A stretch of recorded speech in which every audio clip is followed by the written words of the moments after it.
welcome everybody to our fifth session on the what we call FBIS training sessions.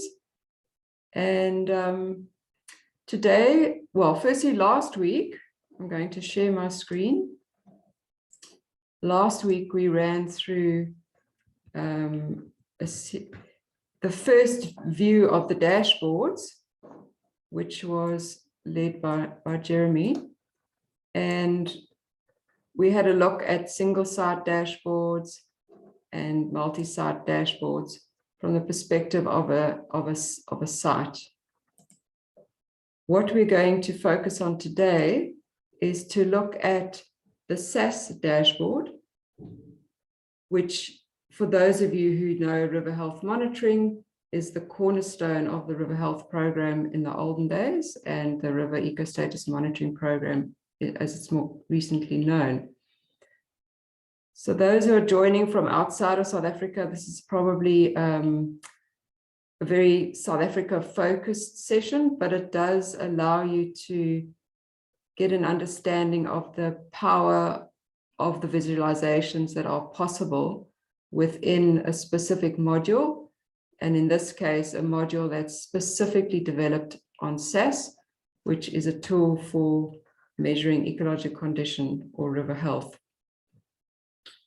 So what I'd like to do now is to flip over. As always, what we do is we have a pre-recorded tutorial, which we run, and thereafter you're welcome to email questions in the chat or hold your questions over till we have our Q&A session, which happens immediately after the tutorial. Okay, so I'm going to stop my video and run the tutorial, and we'll see you all in a few minutes. Great, enjoy. Greetings, colleagues. Today's session 5, will be focusing on the SAS dashboards, and I will be talking through the workflows to firstly visualize a single site SAS dashboard and thereafter a multi-site dashboard. So before jumping onto the map, I did want to point out that on our landing page, you can at a glance see all of the invertebrate data as well as the other modules, but specifically you can see how many SASS assessments there are, and these are color-coded based on the ecological categories, which I'll be expanding on in a while. So let's then move into our map, where we will firstly run a single site search. I know the site I'm interested in. It's this one in the Oxford Valley. I'm going to add that into my search filter and click apply. This then returns a single site. It's the yellow dot, and I can view that site either by clicking on Site Overview or opening up the Site tab. Okay, so you'll see here both the Invertebrate Dashboard is visible as well as the Sas Dashboard. If I wanted to see all aquatic invertebrate data in the same way that we looked at fish data last week, I would hit this dashboard here, which would give me occurrence records over time, regardless of whether it was SASS data or species or genus level data. But for the purposes of today's session, I'm going to be going to the SASS dashboard because there's a lot of extra functionality that we've added to this for visualizing SASS data specifically. Just to remind us all, what is SASS? SASS is the South African scoring system. It's a river monitoring tool that uses aquatic macroinvertebrates to provide an indication of the river health or ecological condition of a site on a river. It's a well-established tool used in river ecostatus monitoring as well as river health assessments. So what I'll do now is I will go down on the left-hand side of the Sas dashboard, explaining what each of the different aspects are, then the right-hand side. Okay, so first up is a map of our, showing the location of our site in the context of the river. Next up is an overview dashboard, which provides a lot of the context information, which is very similar to that on other site dashboards. And essentially, there's a code, the original site code, the river, lat longs, and then information on river and geomorphological zone, catchments, management areas, and ecoregion and province. Next up is a summary of all of the data for the site, and you can see the total number of Sas records for the site is 60, with the earliest record in 93 and the latest record in 2022.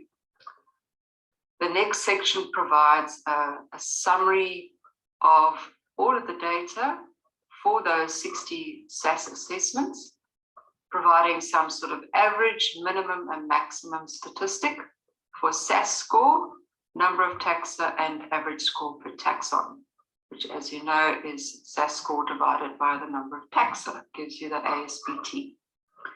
This data can be downloaded as a CSV. Whenever you see this green download a CSV button, you can download the underlying data for further analysis in your Excel file.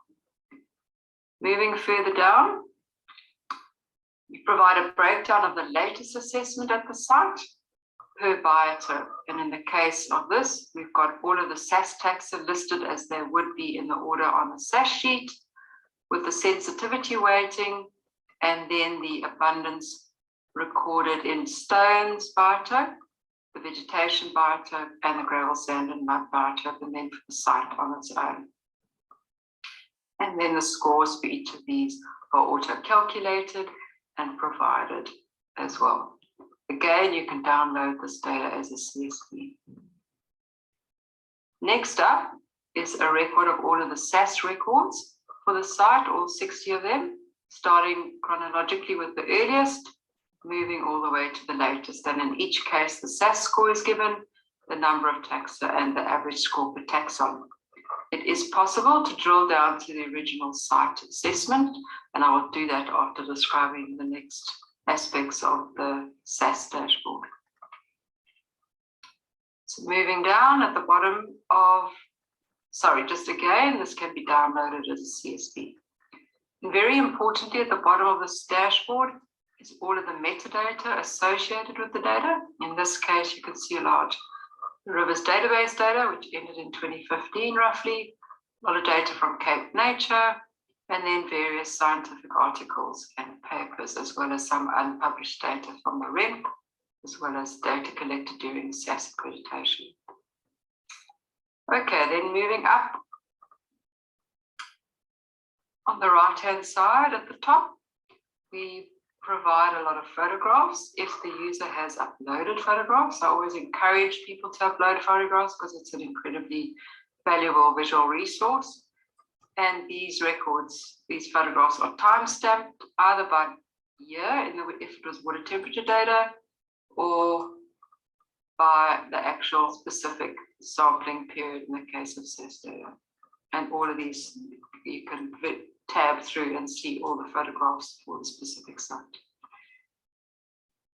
Okay, then next up is a series of 3 Sas charts. Are color-coded by ecological category. So before going into the ecological category or these charts in particular, I want to just take us to the ecological categories.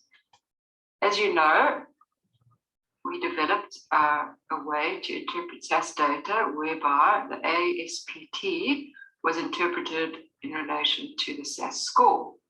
And these are various ecological categories coded or color-coded, whereby A is natural, B is good, C is fair, D is poor, and E is seriously critically modified. This is derived from the work of Dallas 2007. And the colors presented in this ecological category are carried through to the graphs that I showed you previously. So in this case, the SASS charts are provided as SASS scores over time, color-coded based on the ecological category from the earliest record to the most recent record. And you can see from this at a glance that a lot of the data was in a natural category with just a few fares popping up here and there. And this is done for SASS score, number of taxa, and average score per taxon. Next interesting part of the Sas dashboard is we've produced a pie chart to show the proportion of sensitive to tolerant taxa. And if you move over onto that, you'll see what this means. So these proportions are based on the sensitivity weightings, where highly tolerant, the red, is anything with a SAS sensitivity weighting of 1 to 3. Tolerant is 4 to 7. Sensitive is 8 to 11, and highly sensitive are 12 to 15. And this is based on the latest record for that site, in this case, the 28th of August, 2022. At this stage, it's good to point out that anything with a down arrow allows you to download that chart for use and pasting into a Word document or Excel document. Next up on the SAS dashboard is information about biotope ratings. Obviously, this is only provided if, in fact, the SAS practitioner included the ratings when they captured the data. And obviously, we always want to encourage this because it adds to another level of data for interpreting SAS information. These are all color-coded based on the various biotopes that are recorded or rated on the SAS sheet. Ecological category, just to reiterate, it's based on Deficient 2007, and you'll recall it's a way to interpret SAS data which uses ecoregion level 1, in this case the southern folded mountains, combined with the broad geomorphological zone, in which case this is the upper catchments, which includes mountain stream, transitional, and upper foothill zones. And again, these are color-coded based on the categories. If other physicochemical data was collected during the SAS assessment, this can be uploaded, and I will be having a separate session on how to upload your SAS data.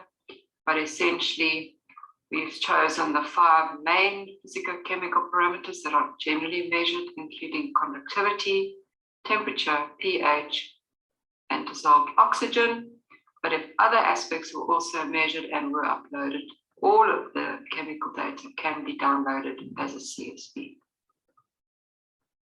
In the case of all charts, when you click on the download, it does ask you the purpose of why you're wanting that graph. This is to allow the FBIS administrators to keep track of what the data is being used for. So we really do encourage you to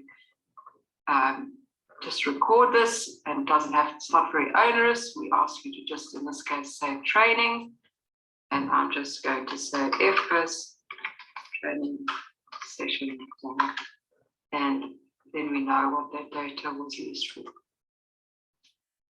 It's immediately available for download or putting into your report. The last thing I want to show you here is how you can drill down into a single SAS site visit. I'm going to choose one of my sites, which I use for this, one of my assessments, the SAS accreditation. It opens up the site record for that. And in my instance, because I'm an administrator and both the owner of the data, I can both edit or delete this site. But this is only the owner of the data is able to edit the data. What you see here is obviously a map of the graph of the site, together with the date, the person who did the data, whether that person was accredited or not, the source reference of that data, a photograph, and then the various stones and current ratings, as well as the actual data for that site. and additional notes can be added. Again, I will expand on this when we do the training for the SAS data adding session. So that's it for the SAS dashboard. What I would like to do now is leap over to a multi-site dashboard, which looks very similar, except obviously in this case, you don't just have one site, you have multiple sites. So firstly, to help me navigate the system, I'm going to reset to clear all the filters. And then I'm going to select the invertebrate biodiversity module. And I'm also going to select just the FBIS data for the purposes of this demonstration. Okay. So we have a number of records that have come back. And what I'm now going to do is to navigate to a specific area that I'd like to use the lasso to zoom in to a subset of data. Remind you, for lasso, you click on that tab and then you draw a polygon around the data. I'm going to select a large chunk of the Upper Easter River. And I'm going to click Update Search. This then allows the records within this polygon to be returned. You can see there are 41 sites. And by clicking on Site Overview, I can see that there's invertebrate data, but what I'm interested in is the Sas Dashboard. So I'm going to open that. Obviously, because there's multiple site assessments and multiple dates, it does take a little bit of time to upload. But while it's finishing up, I'll just show you the source filter criteria are shown here on the right. Again, you've got a map. And if we then go down to the SAS assessments, you can see that these are again color-coded by ecological category, and the site codes are provided on the left, and you can see at a glance which sites were in very poor condition versus those that were in very natural conditions. And again, we've got SAS score, number of taxa, and average score per taxa.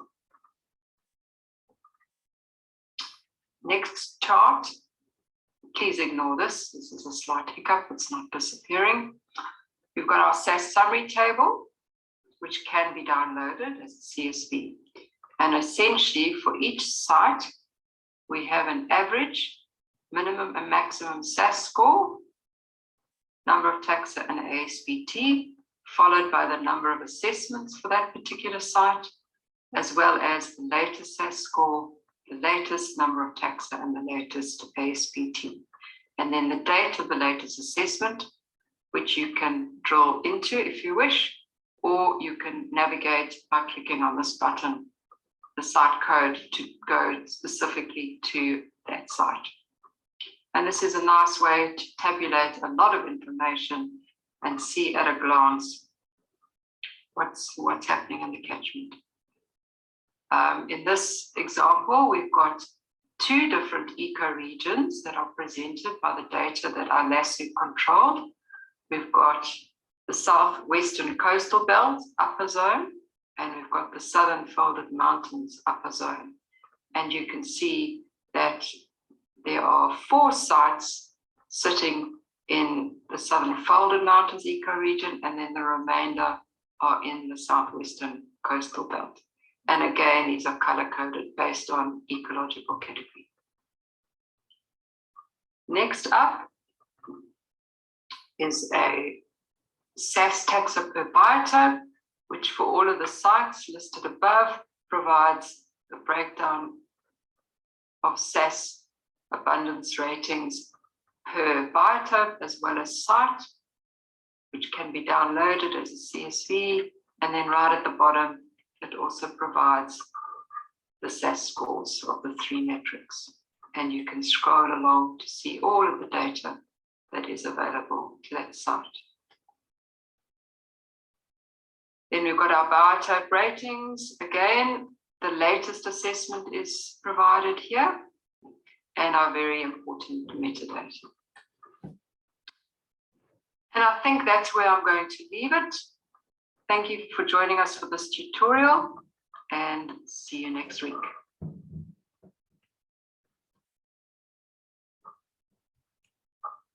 Okay. Great, everybody. Let me just turn off the media player and open up our meeting. I'm going to stop share for now. And yep, let's hopefully that gave you a good overview of the SAS system and how you can visualize the data and hopefully make your workflows and tasks a little bit easier, and also encourage you to put your SAS data into FBIS so that you can get all these amazing graphs and charts and tables generated on the fly that you can then use within your workflows. We'll start with raised hands. Astrid, hi, welcome. How can we help? Sorry, I can't hear you. I'm not sure if you're muted. Yeah, now can you hear me now? There we are, gotcha. Thanks a lot for this nice introduction. And I have to say you are far ahead from what we have in Europe. So this is really awesome. And also these charts are very, visualizations are very nice. I have one question related to the single dashboard.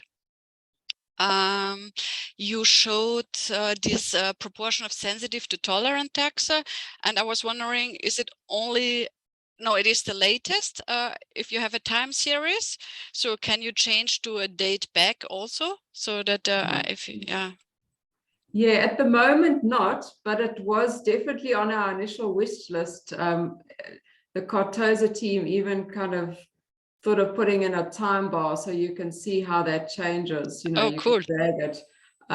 It kind of fell off the list because we had so many other higher priority things, but we'll definitely take a note of it and add it back onto our wish lists, because I think that would be very nice. Or even just like you say, be able to select a specific date. You can get to that information by drilling down to no, actually, no. Yeah, so it's always the latest. Okay, and the other thing, I just opened one site in my, so here on my computer, and then I have a lot of D's and E's, so very bad quality, and seemingly from your PhD work. And then in the middle of it, in the year 2000, I have a good ecological status. And then it goes down to poor and seriously modified again. So I was just wondering, how can this happen? So most of the time it was red and purple, and then there's one green bar in between. So just curious about your rivers there. Yeah, so I mean, sometimes it happens if there's an interbasin transfer that kicks in certain times of the year, but this data was also brought in from the rivers database, and there may be instances where the data is still not 100% correct, and that's why we do rely on the community to point out if there are specific, you know, strange anomalies such as that, where you have, you know, C and D and E sites and suddenly there's an A. But it could be a genuine consequence or an error. But we do a lot of checking, but we by no means, you know, there were over 12,000 records that were brought in. So, you know, it kind of does require, as I said last week, a village to help us pick up potential problems. But you want me to send a site code to you? Yeah, just send me the URL that you're on, and then we'll have a look at it. Thanks, Astrid. Cool. Thanks a lot. Jim, hi, welcome, my partner in crime. Shall we do our normal team show? If anyone has questions, either raise your hands or pop it in the in the chat, and then Jeremy and I will work through them. Thanks. So Helen, we've got a question from Mike in the chat, and he's asked, like, what is the best way to report anomalies? Good question. So obviously, if there's a request or a bug, so when let me just share my screen, we've obviously got the normal way to report on if we've got an issue with our button. Just getting my ducks in a row here. One moment, bear with me. So we've got this pop-up button, but obviously this then takes the feedback to a bug report in the GitHub repository. Whereas if it's an anomaly such as Astrid highlighted and Mike is alluding to, which is actually more data related, it might be better, and Jem, jump in here at any stage, it might be better for that to be reported to the FBIS email, which is just fbis@frcsa.org.za. But regardless, we will get it if you put it in this bug report. So maybe just in your summary, head it sort of data anomaly, please check, or something like that. And in that way, we've got them all in one place. We get it as the data team. It doesn't just go to the developers. So I think for now, the feedback is probably the best option. Thank you, Mike. Hopefully that answers your question.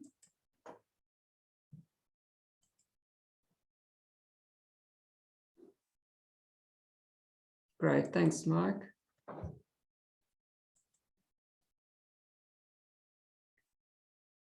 Any other questions or comments? I'd be curious to know from the likes of Chantal, who's in the room, who knows SAS really well. Have you used, Jean, have you used the SAS? Have you found the dashboards useful? Have you used them in your reports? Does it make your work easier? Because obviously that's what we designed for, but it's always good to get input from, you know, practitioners, SAS practitioners, to see if it's actually doing what we had hoped it would do. Hi, Helen, Chantal here. Hi. We have been busy with comprehensive catchment management reports, linking it to water quality in the city of Cape Town. And I have been using the FBIS site, especially in terms of the historical data. So it works really well, and we have included some of the graphs and the summarized data. Fantastic. That's good to hear. Great. Helen, Jean's responded in the chat. Jean Gous from Cape Nature, and she's also been using the Sas dashboards, and she just says, yeah, it's super useful and good for all level of field reports for long-term monitoring sites, especially where they keep going back to.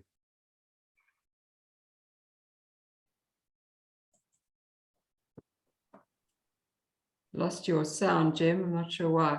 Okay, thanks, Jean. So yeah, I mean, I've seen you and your team have been furiously adding data, which is amazing. I mean, you can see the value just on the site that I chose. You know, we've got 60 SAS assessments ranging almost back 30 years now. And so from a historical perspective, to have these data now at our fingertips, that was always our dream as the FBIS team. So hopefully we've delivered on it, but we're always open to improving it. So please, you know, always share your thoughts and ideas around any improvements that can be made.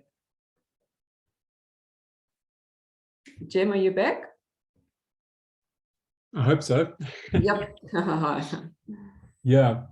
Helen, I mean, I don't see any other hands at this stage, but I'm not sure if we're having a focused session on it, but it might just be nice to just mention that we're also developing like a mobile application.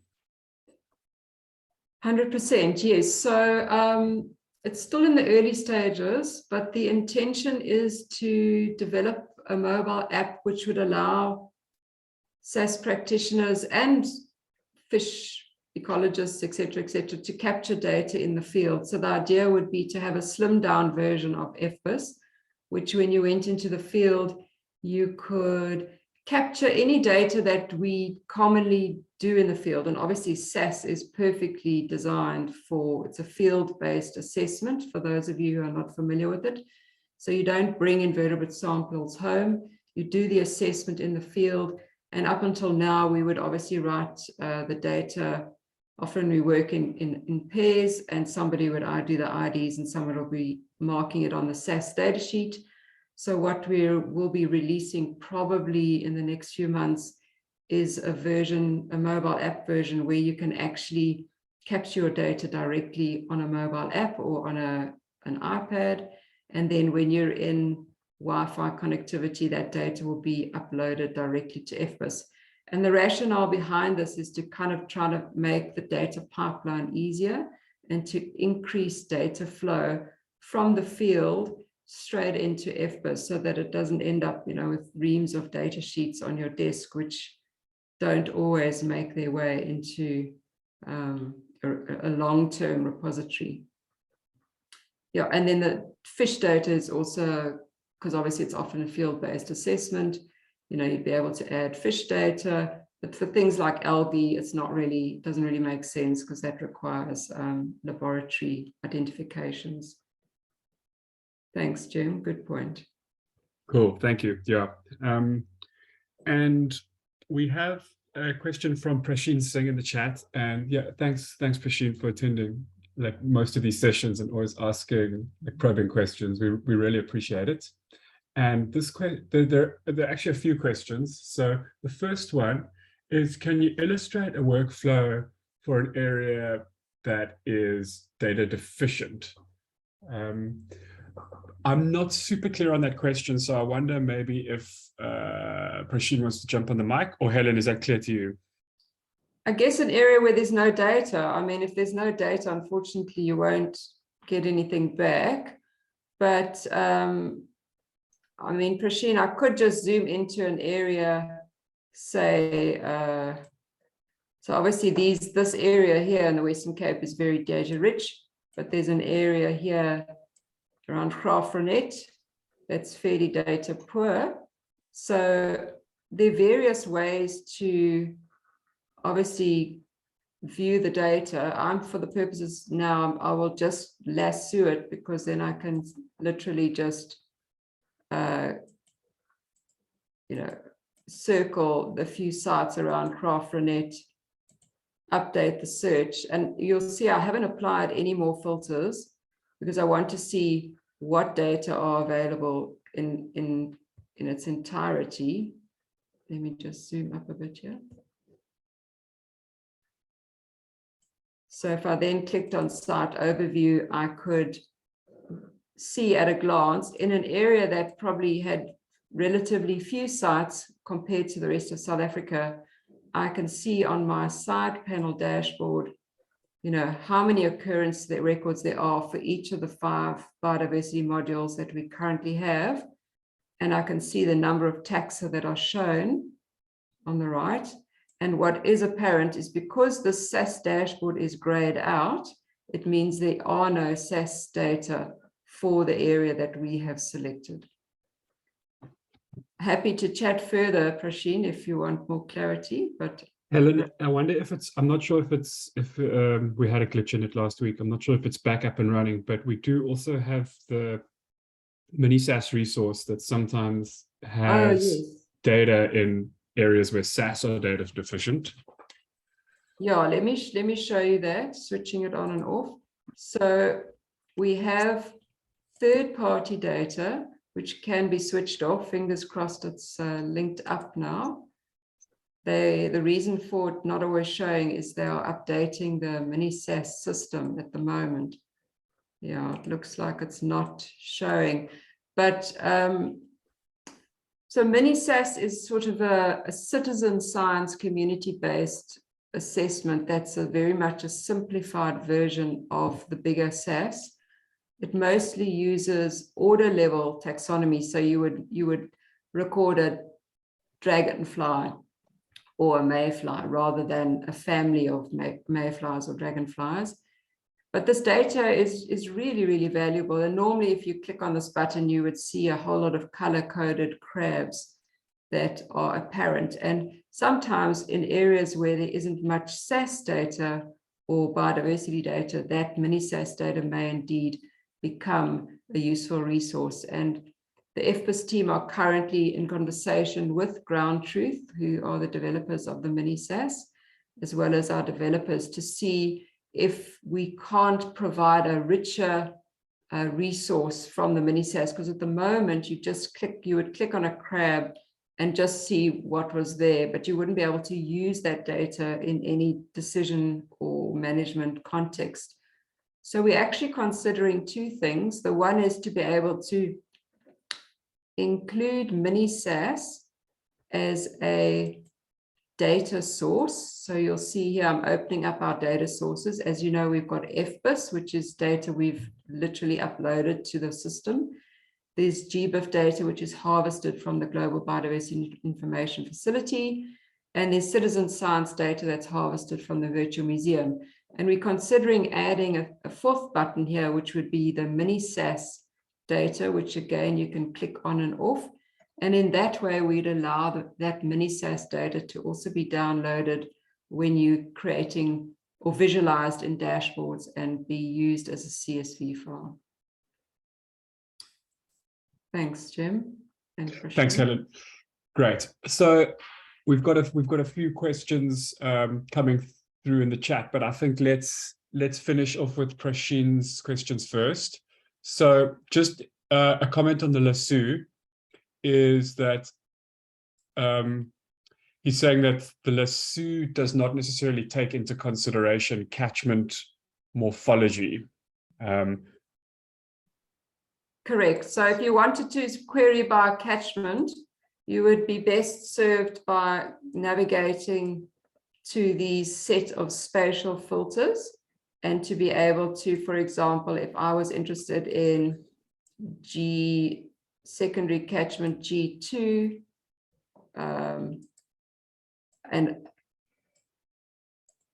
the lasso is really if you don't have a spatial filter that serves your purposes. But if you want to use any of the catchment boundaries, water management areas, in fact, any of these strategic water source areas, you can filter your records based on that only.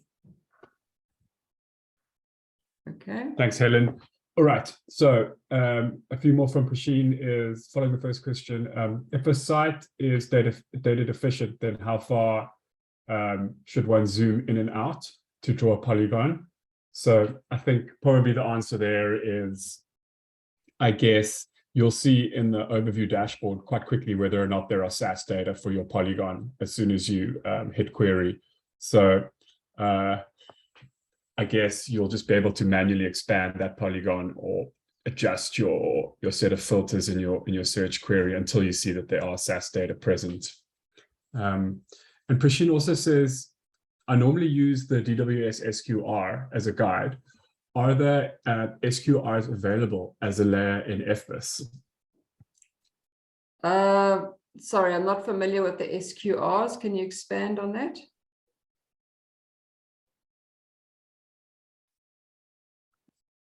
I know that Prashin's mic isn't working, so we can wait for, we can wait for that in the chat. Or anyone else who knows the SQR terminology, something subquaternary catchment, is it?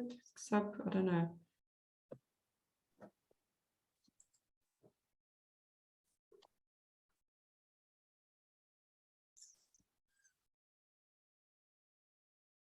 Okay, let's maybe move on, Jim. Prashin can always All right, cool. But I think we don't have that. Yeah. If it's like a DWS layer. Yeah, so what we do have is from the spatial layer perspective, we've got the management areas, the water management, the subwater management, and the river management units for the Western Cape only, because they haven't been developed for the country. And at a catchment level, we go all the way from sorry, let me just close this. Primary, secondary, tertiary, quaternary, and quinary. These quinary catchments are the hydrological, the Roland Schultz et al. Quinaries, as opposed to the FIPA quinaries. But we will be bringing in FIPA quinaries as an additional option here. So at the moment, from a sort of DWS perspective or a catchment layer, the quinary is probably the finest resolution that we do have available for selecting data. Thanks, Helen. Quaternary reach. Okay, thanks, Carol. No, we don't have sub-quaternary reaches, but if that is something that is commonly used by the freshwater community and there is a layer available, then there is no reason why we can't include it, publish it as an extra layer.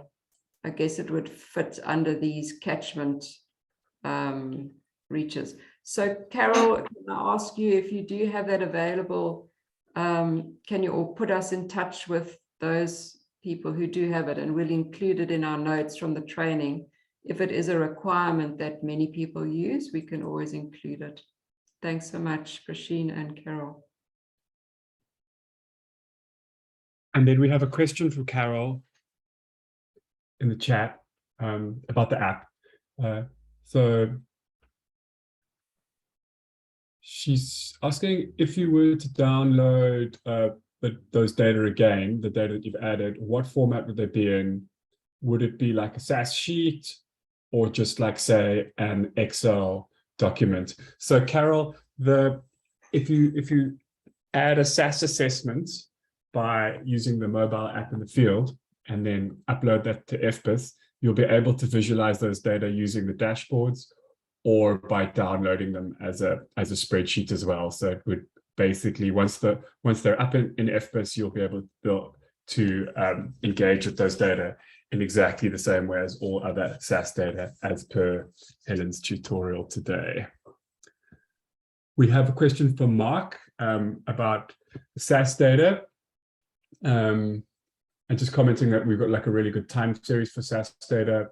Is the pie chart data on the tolerant species also available in the time series, so that changes can be analyzed in relation to changes in river or catchment?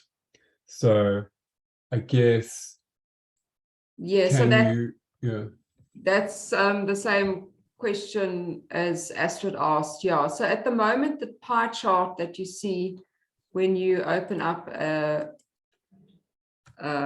any site, it's the most recent one. Like I mentioned, we did consider having a bit of a sliding opportunity where you could see how that changed over time. And I think it would be a very nice thing to include going forward. So we'll definitely capture it in our notes from today's session. So what we're referring to is the proportion of sensitive to tolerant taxa. So what's shown here is the most recent, the pie chart based on the most recent SAS assessment, but we will make a note that there've been a few people requesting an enhancement whereby you could say, choose your date, based on all the available information. And at this site, as you know, there's a lot of data. So it'd be interesting to sort of start from the earliest and then look at it. And yeah, our pie in the sky thinking was that we could add a dropper slide, and you could, in Google Earth, you can actually move a little slider and you can watch how this changes over time. But we'll see if our technical whiz Dimas in Indonesia can come up with any funky solution for that. But thanks for the suggestion. We have another question related to Prasheen's points, this time from Ray Shalab, asking whether it's possible to get a spatial summary of where your province stands with regards to river health data, etc. For example, when rivers were last surveyed, because it would be useful to assist in motivating for vacant positions.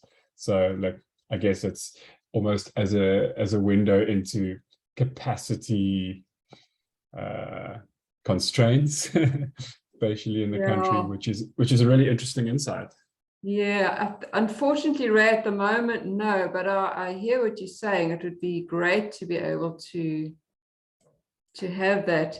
We don't have any sort of fixed reporting formats, but yeah, we'd have to give it some thought. Could you perhaps send us an email elaborating, in some detail, what a use case would be that would be of value to yourself, and then we can see to what extent that is achievable within the current system. The underlying data is obviously there. It's just coming up with a reporting template that provides more sort of summary statistics from a broader perspective. Obviously, you can get all of the data for SASS, by just doing a multi-site query. Obviously, the more data you have, the longer it'll take to download. Let's see if I can bomb the system. But essentially, if you went into the Sas dashboard with all of the sites, you'd be able to see what data were available, but there wouldn't be a breakdown by province, etc. So please, if I can ask you to send us a little bit more context around what you would envisage and how it would be useful, we can see what we can do. We'll put it on our tasks from the series. Thank you.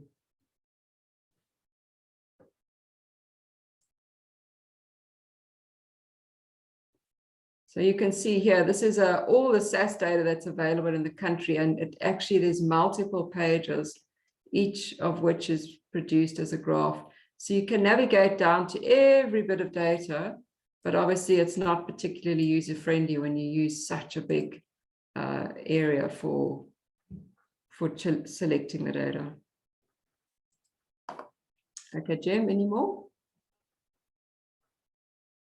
No, nothing new in the chat.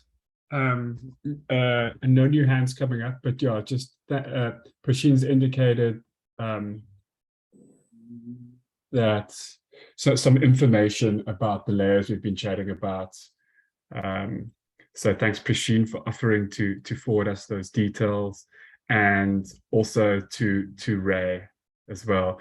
This is just really helpful because it's all of you that are using these data in the management context. And although we've put quite a big effort into trying to identify all of those layers that are the most useful for aggregating data for management, this is a really helpful exercise. So yeah, thank you all for your inputs on these layers.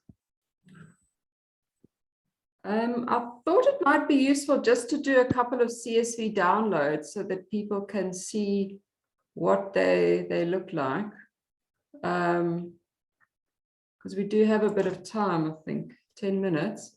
So each of the downloads gives you something a little bit different. So the Sas Records will give you information around what the score is. And I actually did a whole lot of data dumps. So let me just open up my spreadsheets that I already have. And I can just open up a few that we can see. So if you downloaded summary data, which is really what you want, you're not interested in the taxa, but you're interested in the metrics, the 3 SASS metrics, so SASS score, number of taxa, and ASPT. Essentially what you would get, you'd get a file like this, which gives you, let me just make it a little bit bigger, obviously the filter history, and then scrolling to the right-hand side, it brings down all the information, the river name, the original site code, the FBIS code, the description. This river name is that derived from the DWS 1 in 500,000, the geomorphological zone. And I'll be explaining what this means in the session of uploading adding a site. So stay tuned for that. But essentially, it gives you all the information on the site, but then also information on the sampling date, whether the person who did the date collected the assessment was accredited or not, the version. For those of you who are a bit long in the tooth like me, you were around when we had SAS 4. So in some instances, the data in the system is actually SAS 4 data. And I'm not going to go into the details of the changes in that, but essentially we've included both. And then it gives you these three things, which in my mind are extremely useful and can be utilized, you know, in reports and what have you. Is it gives you your SAS score, your number of taxi ASP, but then also categorize it as based on ecological category. And then obviously the relevant metadata. And then moving on, it also gives you the owner of the data and then a whole lot of context data. And I know we are going to have a specific session focused on CSV files and charts and what have you. So I'm not going to go into too much detail. I just really wanted to mention to you the different types of downloads. So specifically with SAS, you would get the summary data would give you this sort of information. And then if I wanted to download all the SAS data for the site, let me just open that up. It's a little bit cumbersome, but it is often needed. So in this example, we've got the same filter, etc. All of the headers are the same. But what you have instead of SAS summary data, you have your SAS taxa and then your abundance ratings for each biotope. If the data were recorded per biotope, and those of you who are doing SAS in 93 like me for my master's, we didn't actually sample per biotope. We just often sampled per site, and that's why some data is not available per biotope. But if you go down to the more recent assessments, let's go down to the end. I think Jean, you were the one who sampled most recently. You can see here, this was Jean's most recent assessment on the 24th of August this year. And it gives you all of the species, all of the SAS taxa with the abundance ratings per biotope. And if those of you are familiar with Excel, it's possible to then, you know, use this data and create a pivot table and do all sorts of funky things with that. Okay, so I just wanted to explain the two main differences between the summary data, which gives you the scores, and then the detailed data, which gives you the SAS taxa shown per biotope as well as per site. Okay, hopefully that gives you a bit more insight to that side of things. Okay.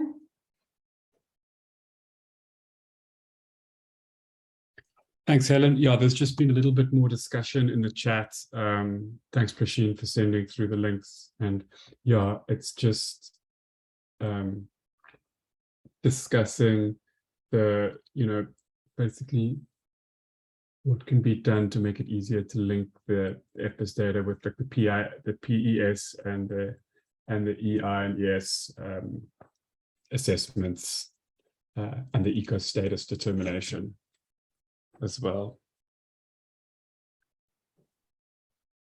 Great. And obviously more support for subquats reaches, that would be great. Yeah, so there is one more thing I wanted to show you. It's kind of hot off the press and it's not really for general consumption yet because there's still some tweaks to work out. But I've been working a bit with Krista Tyrion and I'm hoping to rope in a few other river ecostatus monitoring practitioners who like to be able to export this SAS data and plug it into the ecostatus models. So those of you who don't know, there's a whole lot of ecostatus models that run independently in a more complex way than the SAS. And so what we're hoping to do is to allow for a slightly easier linking between this spreadsheet. So let me just go down to it quickly. So you'll see in this spreadsheet here, there's a button at the bottom. So SAS taxa per biotope. There's a button here, include all taxa. Now, it doesn't work 100% yet, but if you click that button, you end up with the whole list of SAS taxa and only the ones that have been recorded populated. And this was a request that came from Krista Tirion of DWS, where just getting the data where the SAS taxa were present at a site wasn't particularly useful in terms of being able to plug it into the Mirai model, which is the invertebrate ecostatus model. So we are working on an option or a solution to allow the data to be exported from the FBIS package or platform in a more user-friendly way, so that those of you who do REMP ecostatus monitoring can plug it in a more simple way to the models. So yeah, I see that will hopefully be something that will happen maybe in the next few months.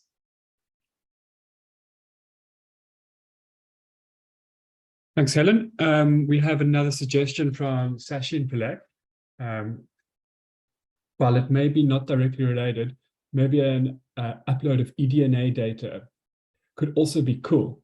It is a bit more extensive in regards to species profiles, but would assist in getting a good spread of species within the area, like a river reach. Thanks, Sachin. Yeah, we've as a team thought it would be great to be able to include eDNA. What would be most useful, though, is to find the best eDNA data repository and link to that, rather than bringing the data into FBIS. So, you know, we kind of make it as another third-party layer, potentially, that one could switch on, like a eDNA. I don't know if there's an international database of eDNA, or potentially bring it in as another data source here.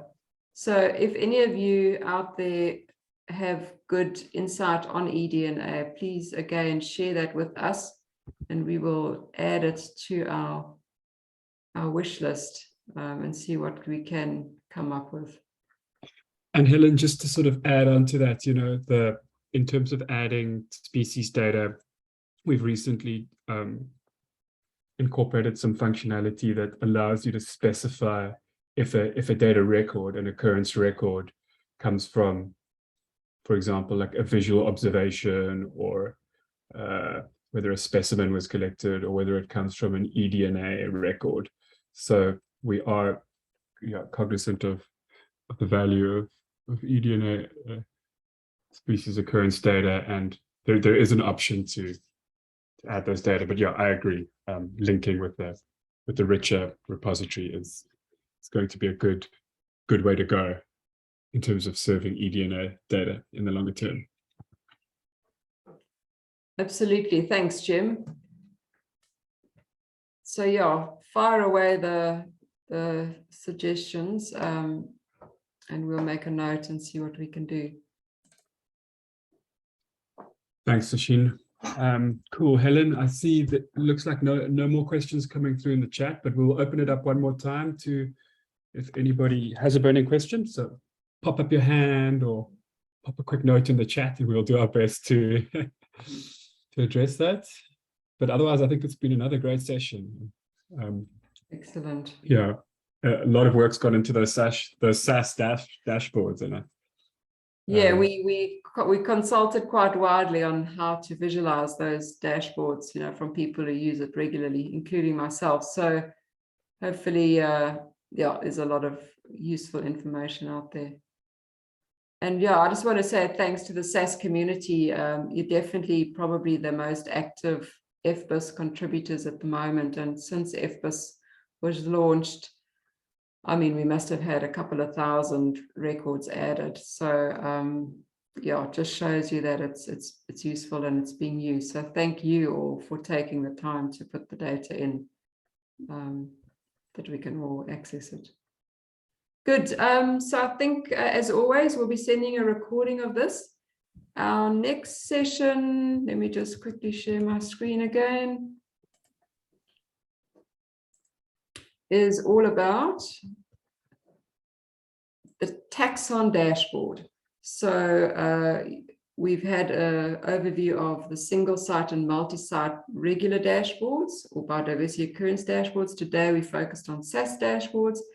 And the third and last dashboard that we'll be doing a session on is, how you can get further information on taxa within the FBIS platform. Okay, so again, always feel free to email us, and looking forward to seeing you all again next week. Thanks, everybody.